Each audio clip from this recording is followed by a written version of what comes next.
የኛ ነገር ይሄ ነው። ጸበል ስንሄድ ሰላምታችን ሁሉ ማማሩ፣ ደህና ናችሁ? እግዚአብሔር ይመስገን፣ እግዚአብሔር ይመስገን፣ እግዚአብሔር ይመስገን። ለስላሳ እንመስላለን። ቀጣፊ እኮ ነን እኛ እኮ እንደው በእውነቱ ማለት ነው። ሰው መስለን አሁን ሲያመን ጥሩ ነን አይደለም? ስንያዝ መልካም እንሆናለን። ደግሞ ስንቸገር ደግሞ በመለከት ነጋሪት እናስጎስማለን። ይሄ ነው። የመሬቱን ስንረግጠው እንኳን ልክ መጠን የለንም። የሱን ውለታ የሚያስብለት የለም። ክርስቶስን አስቀምጠን እንጣላለን፣ እንባላለን። እማናደርገው ኃጢአት የለም። እማናደርገው እግዚአብሔር ማደሪያ አጥቶ ከኛ እስኪለይ ድረስ እንበድላለን። ማደሪያ እስኪያጣ ድረስ። አፄ ቴዎድሮስ ደብረታቦር መድኃኔዓለምን ያሰሩት እሳቸው ናቸው። እና ሲያሰሩ ድንጋይ ህዝቡ ያመጣል። ሲያመጣ እሳቸው ቁጭ ብለው ድንጋይ ያስመጣሉ። ሲያስመጡ አንዱ ገበሬ ድንጋይ ተሸክሞ ያመጣል። ኋላ ሲያመጣ እሳቸው በዚህ ችሎት ገጥሟቸው ሲያዩ ሰውየውን አላየዋሉ። ተሸክሞ መጥቶ አላየው ሲሉ ዙሮ ተሸክሞ ዞት ሄደ። ተመልሶ ዞት መጣ። ደግሞ ይዞት ሄደ። ሶስተኛ እዞ ሲመጣ ለካ አይተውታል። የጎሪጥ አንተ ጣለው ዝም ብለህ መድኃኔዓለም አይተዋል አሉት። በስመ አብ ወወልድ ወመንፈስ ቅዱስ አሃዱ አምላክ። በባህሪው ሞት በመንግስቱ ሽረት የሌለበት ቅድመ ዓለም የነበረ ዓለምን በካህሊነቱ የፈጠረ ይህንን ዓለም በቸርነቱ የሚመግብ ስጋን ለብሶ ይህንን ዓለም ያዳነ ዓለምን አሳልፎ የሚኖር የአባቶቻችን አምላክ ቅዱስ እግዚአብሔር በሀብት ስቦ በረዴት አቅርቦ በዚህ ቅዱስ ቦታ ሳይገባን ስለሰበሰበን ስለ ቸርነቱ ሁሉ ስሙ የተመሰገነ ይሁን። አምላክን የወለደች እናታችን ቅድስት ድንግል ማርያም ወላዲት አምላክ፣ ቅዱስ መስቀሉም፣ ቅዱሳን ነቢያትና ሐዋርያት፣ መላእክት፣ ሰማዕታት፣ ደናግል፣ መነኮሳት ሁሉ ቅዱሳን በረከታቸው ይደርብን። የኔታ ወላዲ አእላፍ መላከ ምሕረት ጥበቡ በረከታቸው ይደርብን። ክቡር አባታችን ክቡር ሊቀ ሊቃውንት ዕዝራ ሐዲስ በጎንደር መንበረ መንግስት መድኃኔዓለም የአራቱ መጻሕፍተ ጉባኤያት ምስክር መምህርና የደብሩ አስተዳዳሪ፣ የተከበሩ አባታችን ሊቀ ስዩማን ቀሲስ ምህረት የደቡብ ጎንደር ሀገረ ስብከት ዋና ስራ አስኪያጅ፣ የተከበሩ በየኔታ ጥበቡ የተተኩት መላከ ምህረት ላይኩን የዚህ ቤተ ክርስቲያን የአራቱ ጉባኤያት መምህርና የቅኔ መምህር፣ የተከበራችሁ የሀገረ ስብከታችን የየመምሪያ ኃላፊዎች፣ የዚህ ወረዳ ቤተ ክህነት ዋና ስራ አስኪያጅ መጋቤ ሥርዓት አባ ገብረ ማርያም፣ የተከበራችሁ ሊቃውንተ ቤተ ክርስቲያን በየማዕረጋችሁ የአድባራት የገዳማት አስተዳዳሪዎች፣ ሁላችሁ የእግዚአብሔር ቤተሰቦች አንድ አምላክ በሚሆን በአብ በወልድ በመንፈስ ቅዱስ ስም እንደምን ሰነበታችሁ? እንደምን ዋላችሁ? እየረሳችሁት እግዚአብሔር ይመስገን አትሉም? እንደምን አመሻችሁ? ፈጣሪያችን እግዚአብሔር ለዚህ ቀን ስላደረሰን ስሙ የተመሰገነ ይሁን። እንግዲህ ቅድም የኔታ እንደ አባት መግበው እንደ መምህር አስተምረው እንደ ንስሐ አባት ናዘው ስርየት ሰጥተው የሚያስተምሩን ያሳደጉን አባታችን ናቸው። የኔታ ሊቀ ሊቃውንት ዕዝራ ሐዲስ እሳቸው አስተምረው ሲያበቃ ማስተማር አይገባም በእውነቱ። እና እኔ አሁን ላስተምር አይደለም የቆምኩት፣ መልእክት ለማስተላለፍ እንደሆነ በእሳቸው ፊት ቆሜ ለመታረም እሳቸው በኋላ እኔ ያበላሸሁትን እንዲያሳምሩና እኛም ልጆቻቸው ከፊታቸው ለምደን እንድንታረም ነው እንጂ እኔ አሁን ላስተምር የሚገባ ፈጽሞ አገባብ አይደለም። እና ለዚህ እግዚአብሔርም ይቅር እንዲለኝ እጠይቃለሁ፣ እሳቸውንም ይቅር ይበሉኝ ይላለሁ። በእውነት ማለት ነው። እናንተም ይቅር በሉኝ። ስለዚህ እግዚአብሔር በመካከላችን የሚገባንን መልእክት እንድንማር ቅዱስ ፈቃዱ ይሁንልን። ወይ ተዘከሮ ሰብ ህቡረ ለውእቱ ብሲ ያንን ሰው ማንም አላሰበውም በሚል ርዕስ እንማማራለን። እስኪ በሉ ያንን ሰው በሉ ማንም አላሰበውም በሉ ሁላችሁ ያንም ሰው ማንም አላሰበውም።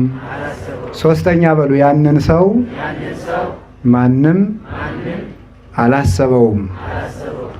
መጽሐፈ መክብብ ምዕራፍ 9 ቁጥር 15 ላይ በቅዱስ መጽሐፍ ተጽፎ የምናገኘው ኃይለ ቃል ነው። እንግዲህ ያንን ሰው ማንም አላሰበውም ብላችኋልና በህሊናችሁ ያላሰባችሁት ሰው ካለ እንድታስቡ የቤት ስራ እየሰጠዋችሁ ታስባላችሁ። መታሰብ ሲገባው ያልታሰበ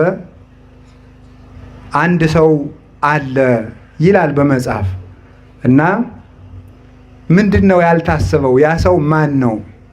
ምን አድርጎ ውለታው የተረሳበት ሰው ነው? ምን አይነት ሰው ነው? እንዲህ ሰው የተባለው ሰውዬ ማን ነው የሚለውን ታሪኩ መጽሐፍ ቅዱስ እንደ እናት ማዕድ ነው። የእንጀራ እናት ታውቃላችሁ አይደል? የሆናችሁ አትቀየሙም። የእንጀራ እናት ጠባይ ከሌላችሁ የእንጀራ እናት መሆናችሁ አያስወቅሳችሁም።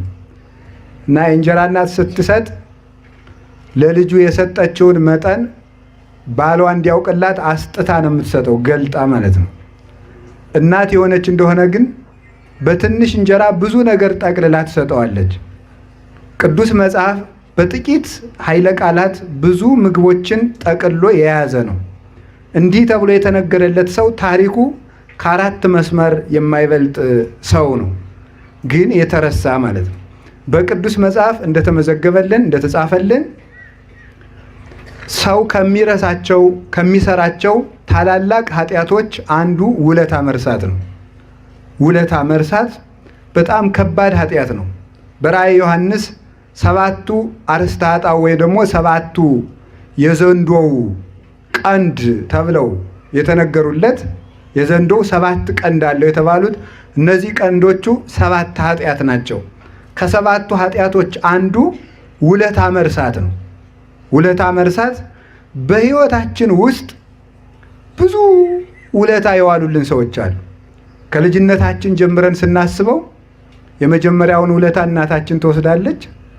9 ወር ከ5 ቀን ተሸክማ ነፃነቷን ተነፍጋ በሰላም ሳታድር ሳትተኛ በውስጧ ሰው ስትሆን ሰው ተሸክማ እየተገላበጠ እረፍት እየነሳት ከሷ ሕይወቱ ይልቅ ጽንሱ በሰላም ይወለድ ይሆን እያለች እያሰበች እየተጨነቀች አካላችን ተሰባብሮ አጥንታችን ደቆ ከምንቀበለው መከራ በሚበልጥ ምጥ ወልዳ ወተት ሲያልቅባት ደም አጥብታ የምታሳድግ እናት ናት። ይህን ሁሉ መከራ የምትከፍል አባት ወጥቶ ወርዶ ተርቦ ተጠምቶ ትከሻቸው ከሞቀ ልብሳቸው ከሞቀላቸው መብል ከጣፈጠላቸው ደርቦ ደራርቦ ለብሶ አደባባይ መዋል ሲችል ልጅ አሳድግ ብሎ ቀዩ ጠቁሮ ረጅሙ ጎብጦ ወፍራሙ ከስቶ ከሰው በታች ሆኖ ልጁን ያሳድጋል። አባት ባለውለታችን ነው። መምህራን ባለውለታችን ናቸው። ካህናት ባለውለታችን ናቸው። ጎረቤት ባለውለታችን ነው። ምድር ባለውለታችን ናት። ሰማይ ባለውለታችን ነው። የፍጥረታት ሁሉ ውለታ አለብን እና የሰው ልጅ ሰው የሚባለው የዋለለትን የማይረሳ ሰው ነው። ይህ ትልቅ ሰው ይባላል። እግዚአብሔር ራሱ ውለታ ባለመርሳት የሚታወቅ ነው። እሱም ይህን ያስተማረን እሱ ነው።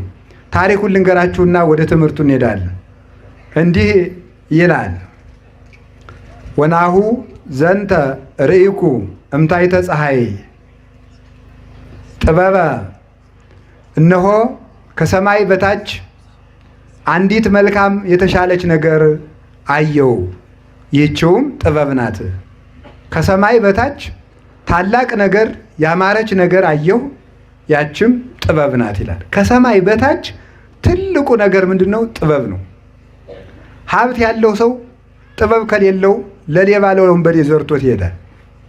ጥበብ ያለው ሰው በቀዝቃዛ ውሃ መንግስተ ሰማያት ሲገባ፣ ጥበብ የሌለው ሰው ደግሞ በሙሉ ሀብቱ ታስሮ ሲኦል ይወርዳል።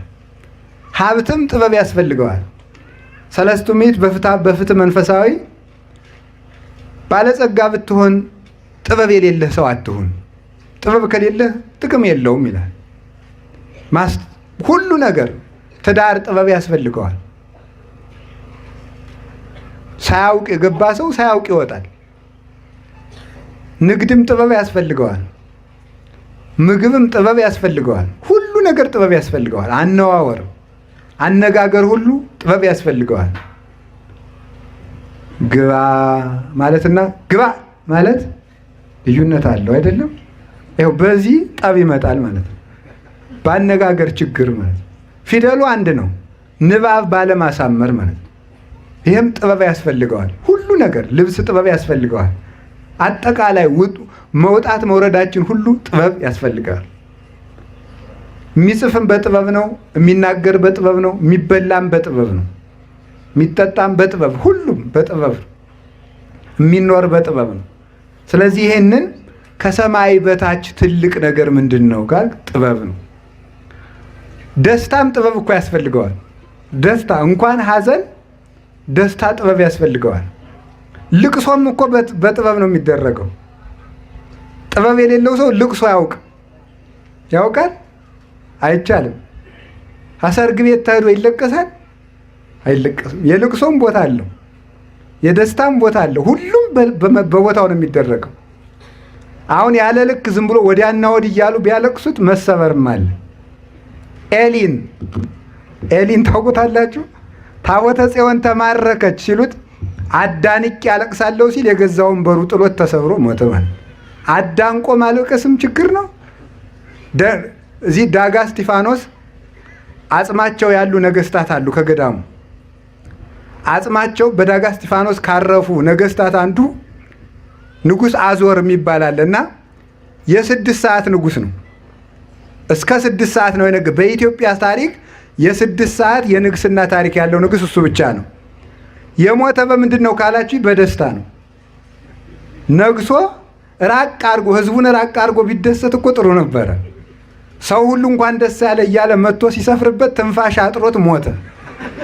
ይህ ችግር ነው። ይሄ ራሱ ማለት ነው። ደስታም በጥበብ ነው፣ ሐዘንም በጥበብ ነው። ሁሉም ነገር ማለት እና ይሄ ነው እኮ በጥበብ ከተለቀሰ የንጉስ ልጅ ሲሞት የሚለቀስና ንጉስ ሲሞት የሚለቀሰው ልቅሶ ልዩነት አለው አሉ። ሰው ሲያለቅስ ንጉስ ሲሞት የሚለቀሰው ምን ተደርጎ ነው? ከበድ ተደርጎ ነው? ቀለል ተደርጎ ይመስላችኋል? የንጉስ ልጅ ሲሞት የሚለቀሰውና ንጉስ ሲሞት የሚለቀሰው ልዩነት አለ። በቃ ለእናንተ ሰጥቻችኋለሁ። ሁሉም በጥበብ ነው። ከቃሉ ጋር ናችሁ? አዎ፣ ሁሉም ነገር እኮ በጥበብ ነው። በብልሃት በፈሊጥ ፈሊጥ የሌለው ሰው ፈጽሞ ቢሰጡት ወሮሮ መጣል ብቻ ነው። አያምርበትም። ሁሉም ነገር አይጠጋውም፣ ይይዘዋል እንጂ ማለት ነው። እና ጥበብ ያስፈልጋል። እና ከሰማይ በታች ጥበብን መልካም ነገር ሁና አየዋት። ባቲ ኃያላን ይነግሱ ባቲ ይጽሕፉ ጽድቀ ጠቢባን ይጽሕፉ ጽድቀ። ጥበበኞች ጥበብን ይጽፋሉ፣ ነገስታት በጥበብ ይነግሳሉ። ሁሉም ነገር እድሜም ጥበብ ያስፈልገዋል። ካልተጠቀሙበት እድሜ ቢሰጥ ጥቅም የለውም፣ አዙሮ ይጥላል እንጂ። እንዲያውም ለክፉ ሰው ጥበብ ከሌለው መቆየቱ ፍዳ ያስጨምርበታል እንጂ ጥቅም የለውም። መቆየቱ ቀን ባደረ ቁጥር፣ ሌት ባደረ ቁጥር፣ ቀን በዋለ ቁጥር በክፋት ላይ ክፋትን እየጨመረ ሳይመለስ በመቅረቱ እግዚአብሔር በሱ ላይ ፍዳ ከመጨመር በቀር ከመቆየቱ የሚጠቀመው ሰው ስለሌለ ያለ ጥበብ የያዙት እድሜም ጥቅም የለውም። ሁሉም ጥበብ ነው። ከሰማይ በታች አንድ መልካም ነገር አየው፣ እሱም ጥበብ ነው ይላል ሰሎሞን። በኋላ ምን ይላል ተመልከቱ። አባይ ይእቲ በሀቤ ንስቲት ሀገር ወለይ ነብሩ ውስቴታ ህዳጣን። አንዲት ሀገር አየሁ፣ ያቺ ሀገር ታናሽ ከተማ ናት ይላል። ታናሽ ከተማ አየሁ፣ በመጠን ያነሰች ከተማ። ያቺ ሀገር ግን በእኔ ዘንድ ታላቅ ናት ይላል። ወደ ላይ ለጥበብ ቢቀጥሉለት ደግሞ ጥበብ በእኔ ዘንድ ታላቅ ናት። አንዲት ታላቅ ሀገር ታናሽ ሀገር አየሁ። አንዲት ታናሽ ሀገር፣ ያች ሀገር ግን በእኔ ዘንድ ታላቅ ናት። በውስጧ የሚኖሩ ሰዎችም ቁጥራቸው ጥቂት ነው። በውስጧ የሚኖሩ ሰዎች ዋመ መጻ ላይሊሃ ንጉሥ አብይ ወአገታ፣ ታላቅ ንጉሥ ብዙ ሰራዊት ያለው ሰው ንጉሥ መጥቶ ያችን ሀገር ከበባት ይላል። ከበባት፣ ያችን ሀገር አስጨንቆ አስጠብቦ ሰራዊት አብዝቶ ያችን ሀገር አስጨንቆ ያዛት። ከተማይቱ ታናሽ ናት፣ ህዝቧም ጥቂቶች ናቸው። ግን ከህዝቧ የሚበዛ ሰራዊት ያለው በመንግስቱ የገነነ ንጉሥ መጥቶ ያችን ሀገር ከበባት። ወየሐንጽ ላዕሌሃ ጥቅመ አብየ፣ ያ ንጉሥም በእሷ ላይ ቅጥር ቀጠረባት፣ ታላቅ ሕንፃን አነጸ ማለት ብዝሃ ሰራዊት አበዛባት፣ ኃያላኑን አሰለፈባት ይላል። ምን ይደረጋል አሁን? የሐሙሲት ህዝብ አሁን ስንት ይሆናል? ስንት ይሆናል? እስኪ ቁጥሩን ገምቱ። አሉ ከንቲባው 30 ሺህ። ከንቲባው ነዎት? ምክትል ነው? ነዋሪ? ደህና ነው። ስንት ነው? ስንት ነው? 30 ሺህ ቢሆን ነው ተብሏል። የሐሙሲት ከተማ ህዝብ 30 ሺህ ነው። 30 ሚሊዮን ወይም 300 ሺህ ሰራዊት መጥቶ ሐሙሲትን ቢከባት ምን ታረጋላችሁ? እስቲ ንገሩ። ምንድን ነው የምታረጉት? ያው መሯሯጥ ነው አይደለም? አሁን በቀን የፎከረ በስልክ የፎከረ በኢንተርኔት የፎከረ ጊዜ የጭንቅ ቀን አይገኝም። ስልኩን አጠፋፍቶ አይግባኙን ነው አይደለም? እንደዚያ ነው የሚያደርግ እኮ ሰው ማለት ነው። የአፍ ጀግና ነው ብዙ ሰው አይተነዋል። ብዙውን ሰው እኮ ይፎክርና ኋላ እልም አይድረስ እኮ ነው። እናት ኃጢአት ነው የሚመስል ክፉ ሰው ኃጢአት እነ የኔታ ተርጉመው እንዳስተማሩን ኃጢአት ክፋቷ ምንድን ነው? ሰውን ታሲዝና እሷ አትገኝም። እንዲሁ እኮ በጣም ግሩም እኮ ናት እኮ። ሰውን በፍዳ አሲዛ ከአምላክ በግር አቁማ በሳት እየቀቀለች ኃጢአት ተገኝታ አትገረፍም። ክፉ ሰውና ኃጢአት አያይዘው እነሱ አይገኙም። ችግሩ ይሄ ነው እንግዲህ ማለት ነው። አያይዘው እነሱ የጭንቁ ቀን የሰልፉ ቀን የሉ መሀል ነገር ላይ ጥለው ይጠፋሉ። አሁን እንዲህ ያለ ጭንቅ ቢመጣ ምን ይደረጋል? ግን እንዲህ ያለ ችግር የገጠማት አንዲት ሀገር ነበረች። ያ ንጉሥም እንግዲህ ይህችን ሀገር እንደ ጢስ አተናታለሁ፣ እንደ ትቢያ አበናታለሁ፣ እንደ ዘር በትናታለሁ ብሎ ሲመጣ ወረከበ በውስቴታ ብእሴ ጠቢበ ወነዳዬ፣ በውስጧ ጥበብ የተሞላበት አንድ ድሃ ሰው አገኘ ይላል። አንድ ድሃ ሰው አገኘ። እንግዲህ ሀገሪቱ ታናሽ፣ ህዝቧ ጥቂት፣ ንጉሱ ኃያል፣ ሰራዊቱ ብዙ። ያ ድሃ ያችን ሀገር የሚያድናት ሲጠፋ አንድ ድሃ ሰው ተገኘ። ያ ድሃ ግን ጥበብ የተሞላበት ሰው ነበረ ይላል። ጥበብ የተሞላ ግን ድሃ ነው። ወውእቱ ያድህን ሀገረ በጥበቡ፣ እርሱ በጥበቡ ብዛት ያ ድሃ ሰው ያችን ሀገር ከመከራ አዳናት። ሰራዊቱን አሳፍሮ መለሰ። ድሃ ነው፣ ሰልፍ አይችልም፣ ብዙ ሰራዊትም የለውም፣ ገንዘብም የለውም፣ ኃይልም የለውም። ግን በጥበበኛነቱ ያችን ሀገር ከመዓት ከጦርነት አዳናት። ሰውየው ግን ድሃ ነው፣ ግን ጥበበኛ ነው። ሀገሪቱ ጦርነቱ ከበረደ በኋላ የጠላቶቻቸው ሰራዊት ካለቁ በኋላ ኃያሉ ንጉሥ አፍሮ ከተመለሰ በኋላ ኢተዘከሮ ለውእቱ ብእሲ ሰብ ህቡረ ለውእቱ ብእሲ፣ ያንን ሰው ግን ዘወር ብሎ ያየው ሰው የለም። ሁሉ ዘፈኑን ይዘፍናል የተዋጋ መስሎ። መክሮ ያዳናትን በጥበቡ ያዳናትን ያንን ሰው አንድ ሰው እንኳን ሳያስበው ቀረ። እንደነዚህ ሰዎች ከመሆን እግዚአብሔር ይሰውረን። በጨነቀን ጊዜ በጠበበን ጊዜ ከሞት አፋፍ ያወጣንን ሰው ከመርሳት በላይ ምን ነውር አለ በእውነቱ ማለት ነው። ሀገርን ከመታደግ ሕፃናትን ከመርገፍ እናቶችን ያለ ዕድሜያቸው ያለ ጊዜያቸው እንዳይጨነቁ ነፍሰ ጡሮች ሽማግሌዎች ወጥተው እንዲገቡ ያለ ጧሪ እንዳይቀሩ ሀገር በሰላም ውላ እንድታድር ያደረገን ድሃ መርሳት ፍጹም በደል ነው።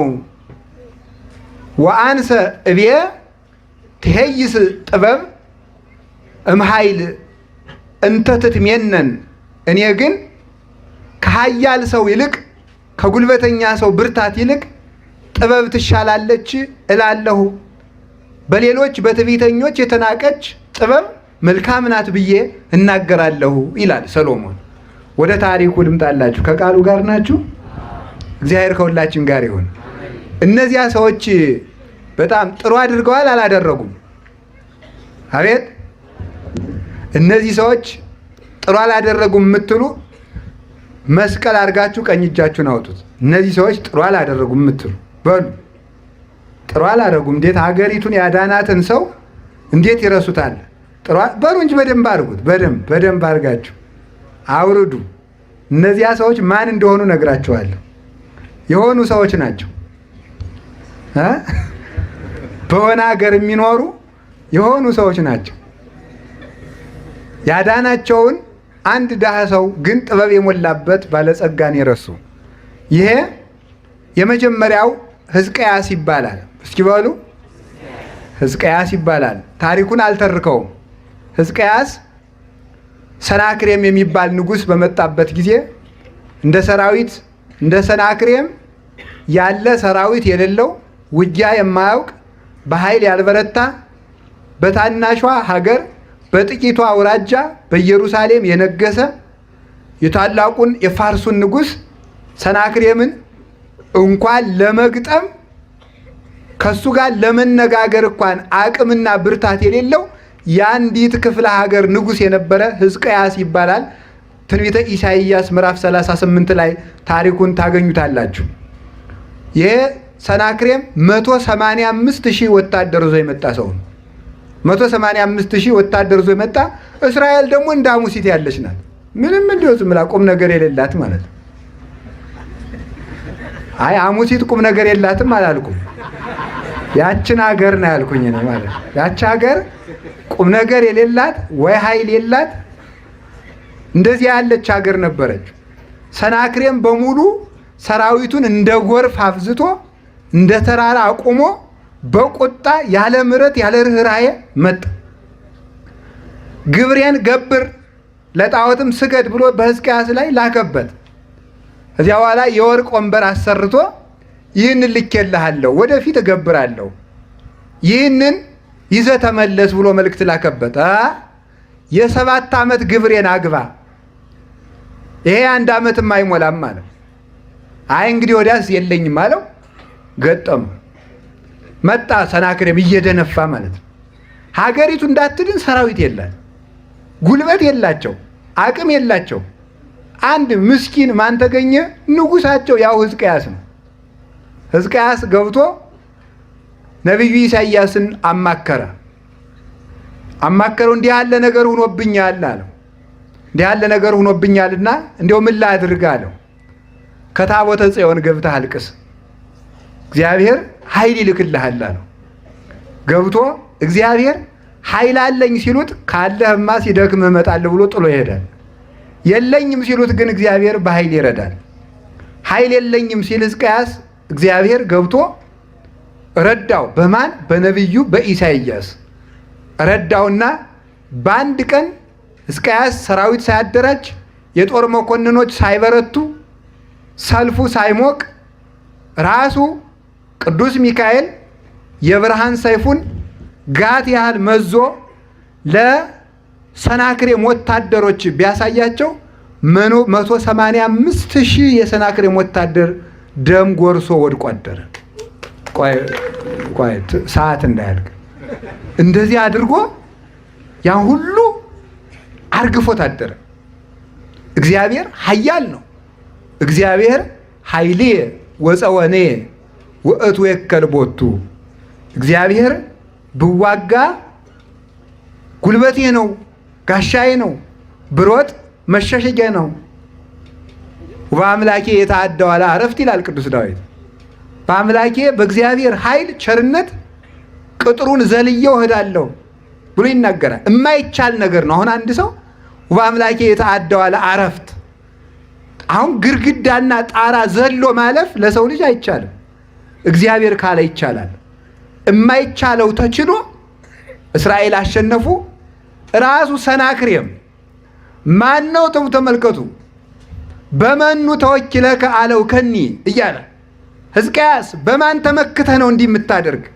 ያቺ ታቦተ ጽዮን የምታድን መስሎሃል? እያለ እግዚአብሔርን እየተሳደበ ንጉሱ እንኳን እስራኤል ሀገሪቱ የእስራኤል ንጉሱ እንኳን አይተርፈኝም እያለ የመጣው ሰራዊቱ ሲያልቁበት እየሮጠ ደግሞ እሱ ፈርቶ ሳሩ ቅጠሉ ሁሉ የሰናክሬም ወታደር እየመሰለው እየደነገጠ ሂዶ ከሀገሩ ሲገባ የገዛ ልጆቹ ሰራዊቱን አስማርከህ የመጣህ በልቼ ካረጀው ገዝቼ ካፈጀው ብለህ ነው ብለው የገዛ ልጆቹ በምንድን ነው በሙቃጫ ግልገል አናቱን ብለው ገደሉት። የገዛ ልጆቹን ማለት ማን አዳነ ሲባል ሕዝቅያስ በጥበቡ ምንድን ነው ድንድሃ ነው ማለት ሀብት የለውም፣ ጉልበት የለውም፣ ሰራዊት የለውም። ግን በጥበቡ ግን ኢሳይያስ ተማጽኖ ኢሳይያስ ወደ እግዚአብሔር አመልክቶለት ይህንን ድል ነሳ። ኋላ ሕዝቡም ሕዝቅያስን አላዊ ሲሉት ሲወነጅሉት ነበረ። እሱም ኢሳይያስን ረስቶ ነበረ። ሕዝቅያስ እንዳንተ ያለ ግን ማን አለ? ኢየሩሳሌም የተባለች ድንግል የተባለች ኢየሩሳሌም፣ ወልድ የተባልክ አንተ እኮ ነህ። ድንግል የተባለች ኢየሩሳሌም፣ ወልድ የተባልክ አንተ እኮ ነህ ሲሉት ይሆናል ጥጋቡ ማለት ነው። ኢሳይያስን ረስቶ እግዚአብሔርን ረስቶ እኔ ነኛል እግዚአብሔር የማያስቆም በሽታ ደው ያሳደረበት። ኋላ ደግሞ መልሶ ልቅሶ። የኛ ነገር ይሄ ነው። ጸበል ስንሄድ ሰላምታችን ሁሉ ማማሩ፣ ደህና ናችሁ፣ እግዚአብሔር ይመስገን፣ እግዚአብሔር ይመስገን፣ እግዚአብሔር ለስላሳ እንመስላለን። ቀጣፊ እኮ ነን እኛ እኮ እንደው በእውነቱ ማለት ነው። ሰው መስለን አሁን ሲያመን ጥሩ ነን አይደለም? ስንያዝ መልካም እንሆናለን። ደግሞ ስንቸገር ደግሞ በመለከት ነጋሪት እናስጎስማለን። ይህ ነው የመሬቱን ስንረግጠው እንኳን ልክ መጠን የለንም። አለቀሰ። ኋላ ነቢዩ ደግሞ ኢሳይያስ ጸልዮ ደግሞ 15 ዓመት በእድሜው ላይ ጨመረለት። ውለታ ከመርሳት ይሰውረን።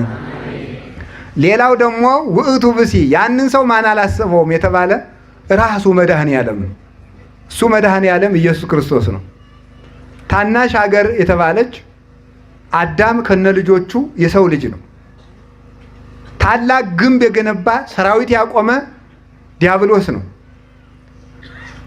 ያንን ንጉሥ የሚመልሱበት አቅም የሌላቸው ናቸው፣ ህዳጣን ናቸው፣ በጉልበትም በአቅም ደካሞች ናቸው የተባለ የአዳም ልጆች ዲያብሎስን የማሸነፍ አቅም የላቸውም ነበር። ኋላ ያንን ሰው ለማዳን አንድ ድሃ ሰው ተገኘ። ወረከበ በውስቴታ ብእሴ ጠቢበ ወነዳዬ ጠቢብና ድሃ የሆነ ወውቱ ያድህን ሀገረ በጥበቡ ብዛት ሀገርን የሚያድን አንድ ድሃ ሰው ተገኘ። ሀገሪቱን ማዳናት። ያ ድሃ የተባለ ክርስቶስ ነው።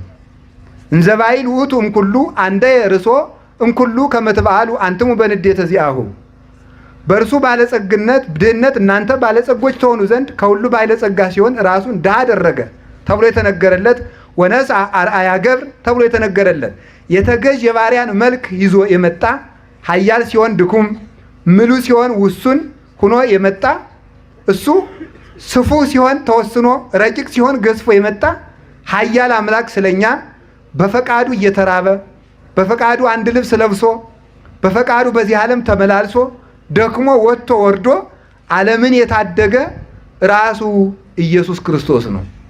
የእንጨት ደም አፍሰን የጠፋነውን የእሱን ደም አፍሶ ያዳነን የታደገን፣ በልተን የጠፋነውን አብልቶ ያዳነን፣ በልተን የተራቆትነውን ስጋውን አብልቶ የብርሃን ልብስ ያለበሰን፣ እርሱ ርስት ያወረሰን፣ ተሰዶ ርስት የሰጠን፣ ደክሞ ኃይል የሰጠን፣ ሙቶ ሕይወትን የሰጠን፣ ታሞ በሕማሙ ያዳነን ራሱ መድኃኔ ዓለም ኢየሱስ ክርስቶስ ነው።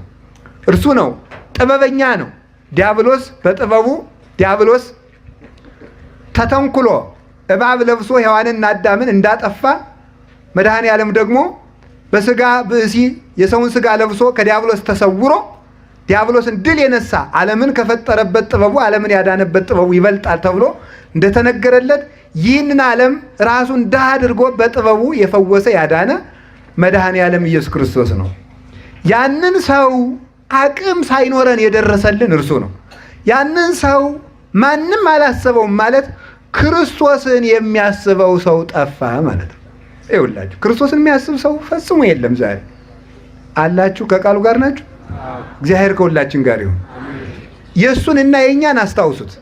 እሱ ቅዱስ ጳውሎስ እንዳለ ዘአኮ ይእምፅ እግዚአብሔር ታልእኮተክሙ፣ እግዚአብሔር ለቅዱሳን ስላገለገላችሁ ለቅዱሳን ስለደከማችሁ ዕብራውያን 6 ላይ እንደተናገረ ለቅዱሳን ያገለገላችሁትን አገልግሎት ይረሳ ዘንድ እግዚአብሔር አመፀኛ አምላክ አይደለም ይላል። እግዚአብሔር ውለታ ያስታውሳል። ከውለታዎቹ አንዱ ቅዱሳን በሕይወት ሳሉ የደከሙትን ሲሞቱ ያስታውስላቸዋል። አብርሃም፣ ይስሐቅ፣ ያዕቆብ በሕይወታቸው ደክመው ያደረጉለትን ከሞቱ በኋላ አስቦላቸዋል። አስቦም ለልጆቹ ርስት አውርሶላቸዋል። ሰሎሞን 1000 ሴት አግብቶ ሰሎሞን 1000 ሴቶችን ተከትሎ አመንዝሮ 2 ዓመት ለጣዖት አጥኖ እግዚአብሔርን ሲያስቀይም እግዚአብሔር በኃጢአት ምክንያት መንግስትን ከሁለት እከፍለዋለሁ ካለ በኋላ ስለ አባትህ ስለ ዳዊት ስል ግን በዘመንህ አላደርገውም ብሎታል። ዳዊትን አስቦ የዳዊትን ውለታ እግዚአብሔር በልጁ አስቦለታል። እግዚአብሔር ውለታ ያስባል። ደግሞ እኮ የሚያስደንቅ እኮ ነው። ለእግዚአብሔር ውለታ የሚውልለት ሰው የለም። እንዴት ብትሉ ለሱ ያደረግነው ነገር ራሱ ከሱ የተገኘ ስለሆነ ብንማር እሱ በሰጠን አይምሮ ነው። ብናስተምር እሱ በገለጠው እውቀት ነው። ብንሰጥ እሱ ያበቀለውን እህል ነው። ብናጠጣ እሱ ያፈሰሰውን ውሃ ነው። ልብስ ብንሰጥ እሱ ካበቀለው ጥጥ አግኝተን ነው። ብንሰግድ እሱ በፈጠረው ኃይል ባጎናጸፈው ጉልበት ነው። ብናመሰግን እሱ ባከናወነው አንደበት ነው። መልካም ብናስብ እሱ በፈጠረው ልቡና ነው። ብንቀድስ ብናስቀድስ በገዛ ስጋው በገዛ ደሙ ነው። የእሱ ያልሆነ የለም። ስለዚህ ምን ይባላል? ተመልከቱ። ዘያአሲ ተወካፊ የሚሰጥ የሰጠውን ሰጣችሁኝ ብሎ ደግሞ ዋጋ የሚከፍል ራሱ የሰጠውን እንጀራ ዘከራችሁልኝ ብሎ ለዚያ ዋጋ የሚከፍል እንደሱ ያለ ማንም የለም። መኑ ይመስለከ ምና ማልክት እግዚኦ የሚባለው ለዚህ ነው። እንደ እግዚአብሔር ያለ ፍጹም ቸር ፈጽሞ የለም። እንዲህ የሚያደርግ ግን ከሰጠው የተከለከለ እሱ ነው። ደግሞ ከሰጠው የተከለከለ የዚህ ዓለም ነገስታት ካልፈጠሩት ፍጥረት ያስገብራሉ። መንግስት ይቀየም ይሆን? አይቀየም፣ አይቀየም። አሁን መንግስት የመሬት ግብር ያስከፍላል አያስከፍልም? ተናገሩ እንጂ ፈርታችሁ ነው በሉ እንጂ። መንግስት ግን መሬትን ፈጥሯል። ግን ይገበርለታል አይገበርለትም? ገብሩ፣ ጥሩ ነው። ግብር ክፈሉ። እውነቴን ነው። ግብር አለመክፈል ኃጢአት ነው። ጌታም ራሱ እኮ ከፍሏል። አይሁድ የሚያደርጉት ቢጠፋቸው መምህር አቤት ለቄሳር ግብር እንክፈል መናጢ አይደሉ መችስ እንክፈል ክፈሉ ቢል ፖለቲከኛ ነው ሊሉ ነው። እናንተስ እኛን እንዲያር የምትሉን መከራ እኮ ነው። አይደረስ ነው። መንግስት ህዝቡ እንዳያለማ እያደነዘዛችሁት ነው ይላል። እኛን መጥቶ ስብከት እያበዛችሁ ነው ይላል። እናንተ ደግሞ ፖለቲካ እየሆኑ ነው አባቶቻችን ትላላችሁ። ደግሞ አማል መንጓለል ማለት እኮ ይሄ ነው። አይሁድም ሊያጣብቁት ክፈሉ ቢላቸው የመንግስት አዳሪ ነው ሊሉት፣ አትክፈሉ ቢል ደግሞ አላዊ ነጋሲ ነው ንጉሱን ደግሞ ክዷል ሊሉ ነው። ዘመኑቱ መልክው ወመጽሐፉ ሐሳንቲሙ ላይ የተጻፈው የማን ነው አላቸው። የማን ስም ተጽፏል አለ? በጎን የቄሳር በጎን የኪሩቤል። የቄሳርን ለቄሳር ስጡ የእግዚአብሔርን ለእግዚአብሔር ስጡ አላቸው። በተንኮል ቢመጡት አስጨንቆ አስቸግሮ ልፉበት ብሎ መለሰላቸው። አንድ ሳንቲም ይውላችሁ በጎን ቄሳር ተስሏል፣ በጎን ኪሩቤል። አሁን እንዴት አድርገው ነው የኪሩቤልን ለእግዚአብሔር ቄሳርን ለቄሳር የሚሰጡት? ተቸገሩበት ብሎ እዚያው ሰደዳቸው። ምስጢሩ ግን ቄሳር የተባለ ዲያብሎስ ነው። ተንኮሉን እባካችሁ ለዲያብሎስ ተውለት ማለት ነው ይላል ቅዱስ ቄርሎስ። እናንተ የኔ መልክ ስለሆናችሁ የኔ ሁኑ እያላቸው ነበረ ይላል። ሌላ ቀን ደግሞ ምን አሉት?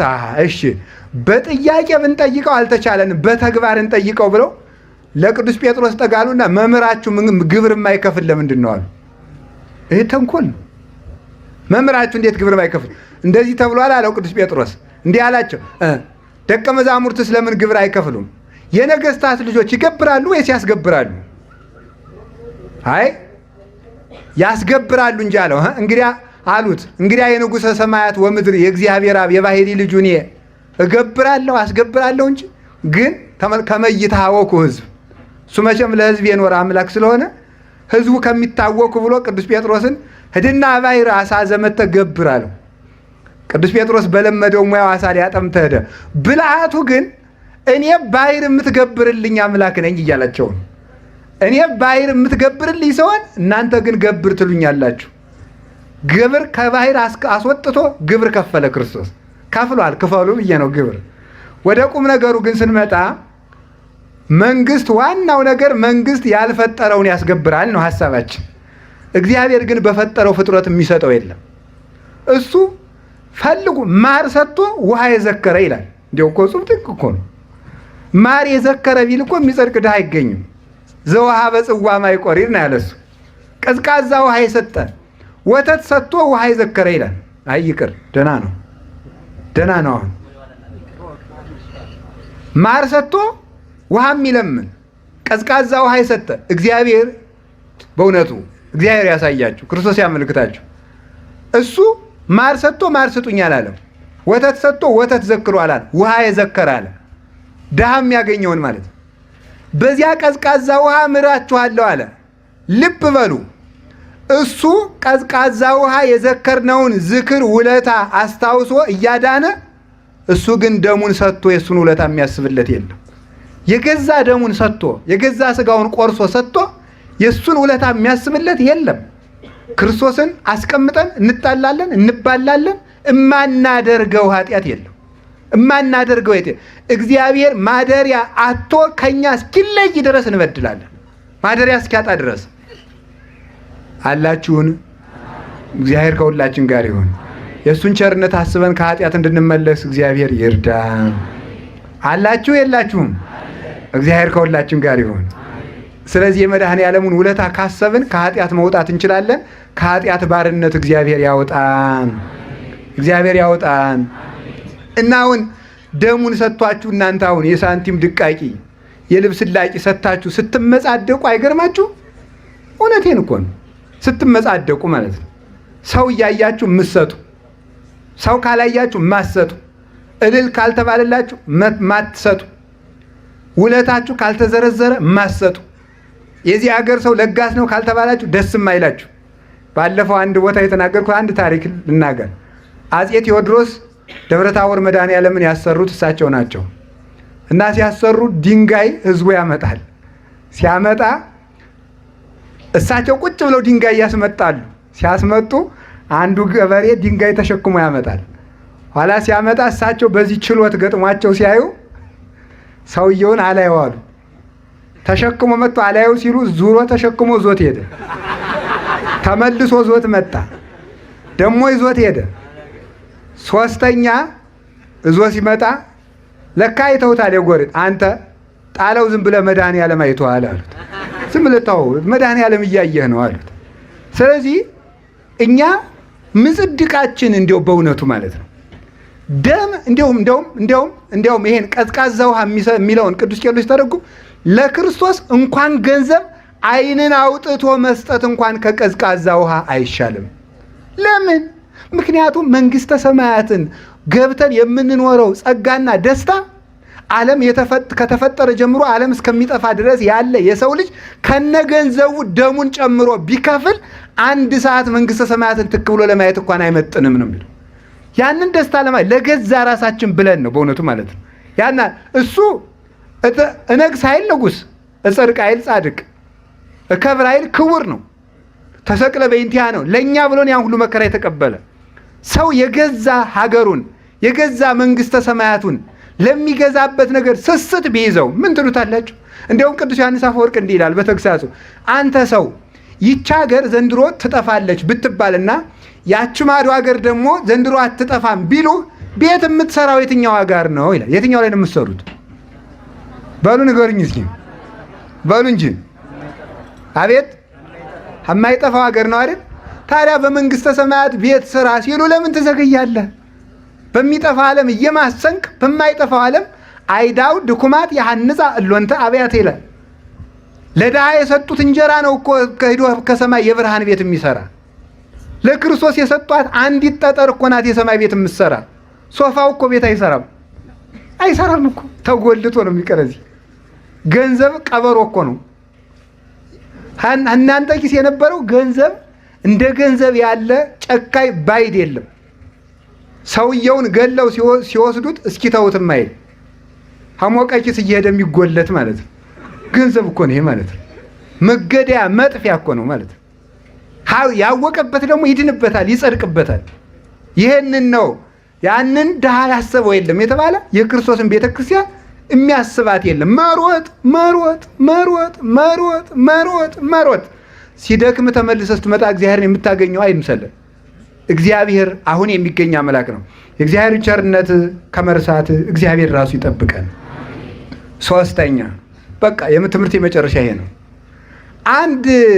አንዲት ሀገር ነበረች፣ ታናሽ ሀገር የተባሉ ጻድቃን ናቸው ይላል። ጻድቃን ሰብእና ጻድቃን ናት። ታላቅ ሀገር የተባለች ትንሽ የሆነች ግን ታላቅ የተባለች በስጋ ያነሱ ግን በቅድስናቸው ታላቅ የሆኑ ጻድቃን ሰብእና ጻድቃን ነው ይላል። ዲያብሎስ ተመልከቱ፣ ብዙ ሰራዊት ይዞ የመጣው ዲያብሎስ ነው።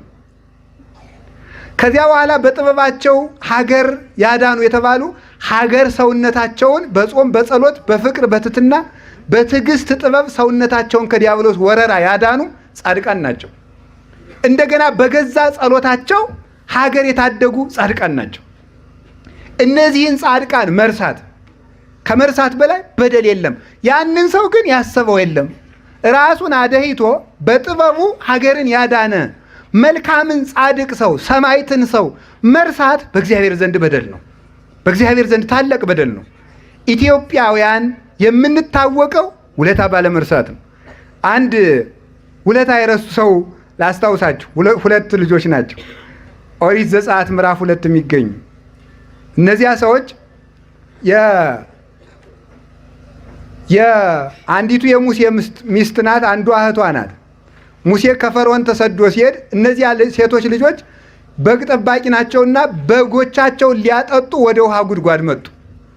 ሲመጡ ወደ ውሃ ጉድጓድ ሲመጡ ድንጋዩ ለብዙ ሰው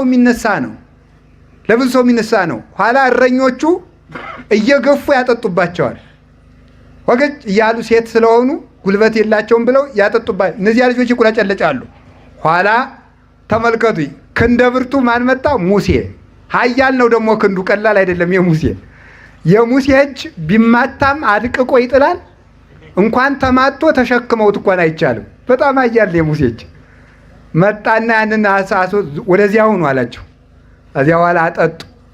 ልጆቹ እስከ ማታ ፀሐይ የመታቸው ይውሉ የነበሩትን ወዲያው ከፍቶ ሲያጠጣላቸው ሰውየውና እናቴ ቤት ጥሬ ብላ እንደማለት እየሮጡ ጥለው ቤት ሄዱ። አባታቸው ምን አላቸው? ልጆች ዛሬስ እንዴት በጊዜ መጣችሁ አላቸው። አንድ ትልቅ ሰው ተገኝቶ ሁሉንም እረኞች አባሩ አጠጣልና። አንድ ጥያቄ አባታቸው ጠይቃል።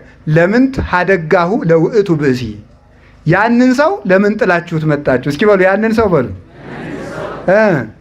ለምን ጥላችሁት መጣችሁ? ሀዱላ ያተረፈላችሁን፣ ከፀሐይ ሐሩር ይጋረዳችሁን፣ ውሃ ያጠጣችሁን ለምን ጥላችሁት መጣችሁ? ኋላ የሙሴ ሚስት መቼም ኋላ ሚስቱ ስለምትሆን አሁንም እኔ በሄድ አላጣውም አለች።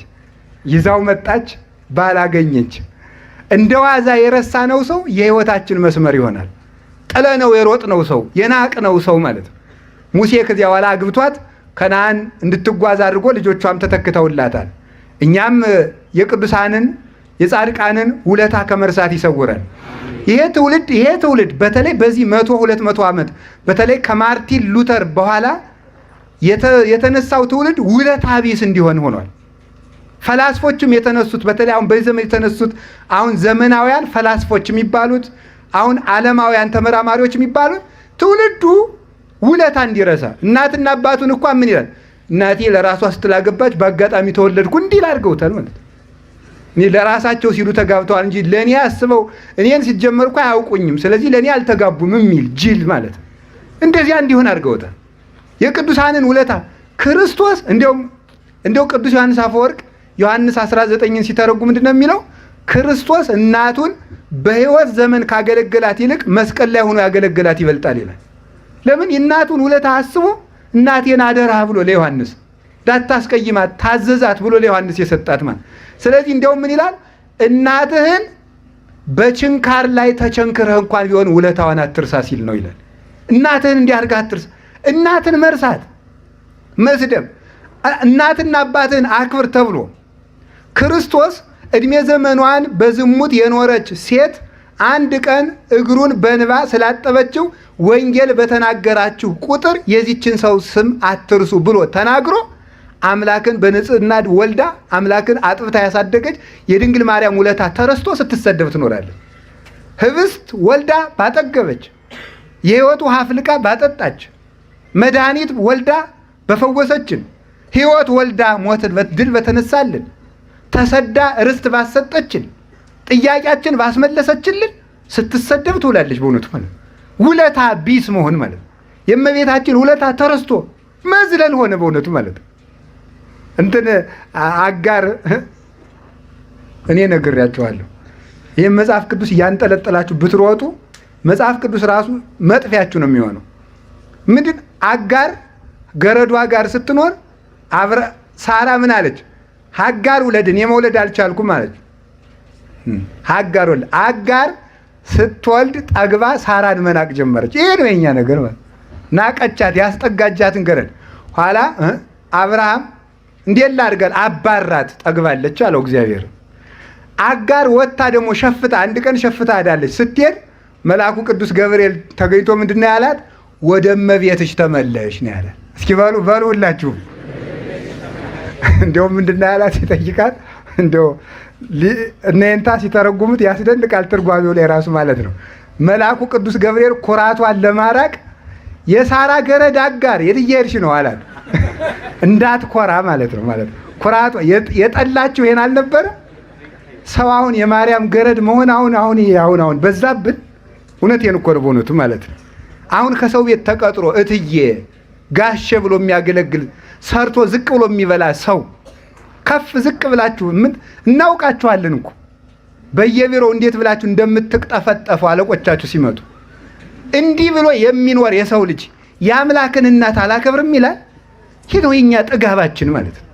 ውለታ መርሳት፣ የድንግል ማርያምን ውለታ መርሳት፣ የቅዱሳን መላእክትን ወረሳ መርሳት፣ የነቢያት፣ የሐዋርያት፣ የሰማዕታት፣ የጻድቃን፣ የደናግል፣ የመነኮሳትን፣ የመምህራንን ውለታ መርሳት። ይህን ነው በእውነቱ ማለት ነው። ይህን ውለታ መርሳት፣ ትልቅ ሰውን መርሳት ጥፋትን ያመጣል። ትልቅ ሰው ከመርሳት ይሰውራል። አሜን በሉ እንጂ።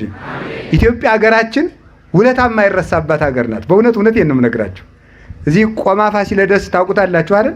በዚሁ ሀገረ ስብከት የሚገኝ ነው። ቆማ ፋሲለደስ ስትሄዱ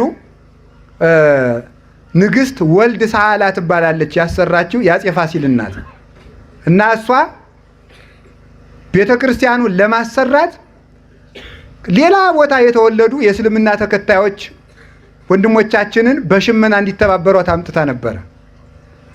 ቤተ ክርስቲያኑ ተሰርተ፣ ምክንያቱም በዚያ በቁጢቱ እየታሰረ ስለተሰራ ተሰርቶ ሲያልቅ ንግስት ወልድ ሳህላ ቆለማ ፋሲለደስ ከሰራችው ስርዓት አንዱ እነዚህን እስላሞች የነካ ወዮለት የሚል ነው። ለምንድን ነው ሲባል እዚያ አልተወለዱም። ባይወለዱም ግን ስርዓት ሰር እንዴት ውለታቸው ይረሳል? ሌላ ልንገራችሁ ደግሞ ያንን ቁጢቱን እየበጠሱ አይጦች አስቸግረው ነበር። አይጦች ስላስቸገሩ ብዙ ድመቶች መጥተው እነዚያ ድመቶች ቤተክርስቲያኑን ስለጠበቁ ቆማ ፋሲለደስ የድመት ርስት አለ። ድመቶች ርስት ይሰጣቸው። ድመት መናቅ እዚያ ገርዶ ነውር ነው። ዛሬ አላውቅም እኔ ያለድኩም ማለት ነው። ግን ንግስቲቱ ይሄን ሰርተዋል ማለት ነው። የእንስሳት የአራዊት ሁሉ ውለታ የሚታሰብባት ሀገር ናት ኢትዮጵያ ማለት። የእንስሳት የአራዊት ውለታ የሚታሰብባት እንኳን ውለታ ያደረገ ያላደረገ ሁሉ በሰላም የሚኖርባት ሀገር ኢትዮጵያ ናት። እኛም ውለታ እንድናስብ እግዚአብሔር ይርዳን። ታዲያ ውለታቸውን ከማንረሳቸው አባቶቻችን አንዱ የኔታ ጥበቡ ናቸው። ሀገር ሲያድኑ የነበሩ ማለት ነው። ሀገር ሲያድኑ የነበሩ እሳቸው ናቸው። የኔታ ጥበቡ ጎደሎ ያልሞሉለት ሰው እስቲ ማን ይገኛል አሁን በእውነቱ ማለት ነው? ለደቀ መዛሙርት የእውቀት ጎደሎ የሞሉ፣ ትዳራቸው ለታወከባቸው የሰላም ጎደሎ የሞሉ፣ ገበሬዎች አዝመራቸው አንበጣ እንዳይበልባቸው ዝናብ ድርቅ በሆነ ጊዜ ዝናብ አዝንመው ጎተራ የሚሞሉ ድህነት ላሰቃያቸው ሁሉ መክረው ንግዳቸውን ባርከው ለሀብት የሚያበቁ እሳቸው ናቸው። እሳቸው ሲያርፉ ህዝቡ እንደው ከሙሴ መቃብር እንስገድ እያለው እንዳስቸገሩ እንደ እስራኤል እንዲያ እያለ ያስቸግራል ነበር የመሰለኝ። አሁን ረስተን ቁጭ በየሀገራችን ማለት ነው። እሳቸው ሀብታም ያደረጉትም እሳቸው ያገቡትም ያጋቡትም እሳቸው የባረኩትም እሳቸው ያስተማሩት ሁሉ እልም ብሎ መጥፋት የዚያችን ሀገር ሰዎች ያስመስላል። የኔታ ጥበብ ሁላችን አለብን በእውነቱ ማለት ነው። ሰላም ለኪ ያላሉለት ሰው የለም። የተሰወረውን የሚያውቁ እኔ ስለሳቸው የምናገር ምንም አቅም የለኝም። የሚነግሯቸው የኔታ ናቸው። እኔ ግን መካነ ኢየሱስ እየተማርኩ አንድ ጊዜ መጣው። ከወዴት መጣ አሉኝ። መካነ ኢየሱስ ምንድን ነው የምትማር? ብሉይ ኪዳን አልኳቸው። እና የዚያ ጊዜ ዘጸአት ነበር መማርና ዘጸአት ነው አይሉኝም። እኔ ደንግጬ እንደው መያዣ ነው የጠፋኝ ማለት ነው። የተሰወረ ያውቁ ነበረ። የኔታ እንደነገሯችሁ ማለዳ የኔታ ሊቀ ሊቃውንት ዕዝራ እንደነገሯችሁ ኤልሳ ደቀ መዝሙሩ ግያዝን የሚያደርገውን ካለበት ሆኖ ግያዝ ምን እያደረክ ነበር? አንተ ባለህበት ቦታ ሆኖ ልቤ ካንተ ጋር ነበር አለው። ያለበትን ይመረምር እንደነበረ የተሰወረ የሚያውቁ ከፍቅር ደረጃ የደረሱ እንኳን ለሰው የኔታ ጥበቡ እንኳን የሰዎች ጦጣዎች እንኳን ውለት አለባቸው። ጦጣዎች ሁሉ ታቅፈው ሲያበሉ ነው አይቻለሁ። ሐምሌ 12 ቀን በ2006 ዓመተ ምህረት ከቅዳሴ በኋላ ጦጣ ታቅፈው ሲያበሉ ሲያጎርሱ አግኝቻቸዋለሁ። እኔ ማለት እኔ ባይኔ ያየሁትን ነው። እሳቸውን ዝናብ ሊመታቸው ፀሐይ ሊወጣባቸው ባልተገባ ነበር በእውነቱ ማለት ነው። ግን እኛ ሲሞቅልን የምንርቅ ሲቀዘቅዘን የምንመጣ በመሆናችን ምክንያት የኔታ ሲያርፉ እንዲሆናል ብዬ አላሰብኩም። እኔ ሁሉም ሰው ውለታውን ይዞ ዘወር ሲሉ ዘወር አሉ። እሳቸው ግን ዘወር አይሉ። ዛሬም በበረከታቸው አሉ። አሁን የተኳቸው መምህርም ረድኤታቸው ያደረባቸው በሞገስ የሚታዩ ናቸው። አይደለም እንዴ? ሳይወፍሩ ወፍራም መስለው የሚታዩ በእውነት የኔታ እኔ ሳያቸው የኔታ ላይኩንን ከኔታ ሊቀ ሊቃውንት ዕዝራ ጉባኤ ቤት አውቃቸዋለሁ። የኔታ ላይኩንን የዚህን የደብሩን አስተዳደር በኔታ ጥበቡ የተተኩትን አሁን እዚህ መንኩ ሰው የኔታ ወንበር ተተክተው ሳገኛቸው ፈራዋቸው እንደገና ማለት ነው። ለምን? የኔታ ሞገስና ግርማ ስላደረባቸው ነው። የኔታ ሀገር የማይተው ከፍቅር ማዕረግ የደረሱ ናቸው በእውነቱ ማለት ነው። ለጠላቶቻቸው የሚያስቡ ከየዋህነት ደረጃ የደረሱ ክርስቶስን የሚያሳዩ ፍቅረ ሲመት የጠፋላቸው ፍቅረ ነዋይ የጠፋላቸው ለሰው የማይከብዱ ለሚበላው ቀምሰው የሚያሳዩ ለሚጠጣው ቀምሰው የሚያሳዩ ለተቸገረ የሚያስቡ የክርስቶስ መልክ ያላቸው ውብ አባታችን ናቸው። እሳቸውን መርሳት ነው አገር ግፍ የሚያመጣብን ችግር የሚያመጣብን የመምህርን ትእዛዝ መርሳት ነው። ከቃሉ ጋር ናችሁን? ከቃሉ ጋር ናችሁን? እግዚአብሔር ከሁላችን ጋር ይሁን። በሕይወት ዘመናቸው እንኳን ሳሉ ሰላም ለኪ መጥቶ ያላስደገመ ሰው ቢኖር ጸሎታ ለማርያም ወስዕለታ እያሉ 60 70 80 ዓመት ለሀገሪትነ ኢትዮጵያ ስላሉ ሁላችንም ውለታቸው አለብን። ይህንን ሀገር በጥበባቸው ያዳኑ እውነቴን ነው የምነግራቸው። ኢትዮጵያ በሰላም የኖረችው በእነ የኔታ ጥበቡ አቅም ነው። ኮሮናው የራቀ በማን ይመስላችኋል? ተጠንቅቀን ነው። ገበያው አልቆመ፣ ለቅሶው አልቆመ፣ ሰርጉ አልቆመ። በምን ይመስላችኋል? ይሄንን ቀኝና ግራውን እንደ ነነዌ ያለየ ህዝብ ደምን የከፈልክበትን ህዝብ ያለ ንስሐ አትቁረጠው እያሉ እነሱ ስላለቀሱልን ነው። ከመከራ የዳን ነው። እማንችለውን የቻል ነው። እማንወጣውን የወጣ ነው። በእነሱ በረከት ነው። በእውቀት የእውቀታቸው በረከት አለብን። ብሉያቱን፣ ሐዲሳቱን፣ ሊቃውንቱን፣ ገድላቱን ሁሉ ያስተማሩን በትምህርት የትምህርት ውለታ አለብን። በምናኔያቸው የብሕትውና ውለታ አለብን። በምንኩስናቸው የምንኩስና ውለታ አለብን። በጸሎት የትጋታቸው የቅድሳችናቸው ውለታ አለብን። እሳቸው የቻሉትን መከራ ራሳቸውና እግዚአብሔር ያውቁታል። የትዕግስታቸው ውለታ አለብን። የረሃባቸው የጥማቸው ውለታ አለብን። እሸ ቀምሰው ይኖሩ የነበሩት የዚያ ሁሉ የረሃብ የጥም እነሱ ጠርበው አዝመራው በጊዜው በቅሎ ታጭዶ የተወለዱት እንዲያድጉ እንስሳት አራዊት ያለ ጊዜያቸው እንዳይሞቱ አባር ቸነፈር መጥቶ ሀገር እንዳያጠፋ አራዊት ሁሉ ሂደው የሰው ነገር እንዳይዘርፉ ወንበዴ ሽፍታ በሀገር እንዳይነሳ ድሃ ውሎ እንዲገባ የጸሎታቸውና የሕይወታቸው ሁሉ ውለታ አለብን። የእሳቸውን ውለታ የሚመልስላቸው ራሱ መድኃኔዓለም ነው። የድርሻችን ግን ልጅነታችንን ለመመስከር እሳቸውን ውለታቸውን ለመመለስ ሳይሆን የውለታዎትን እናውቅለዎታለን ለማለት የድርሻችንን እንድንሳተፍ አምላከ ቅዱሳን ኃይልና ብርታቱን ይስጠን። አባቶቻችን ረስተን በእግዚአብሔር ከመረሳት ይሰውረን። ወስብሐት ለእግዚአብሔር። ይቆየን።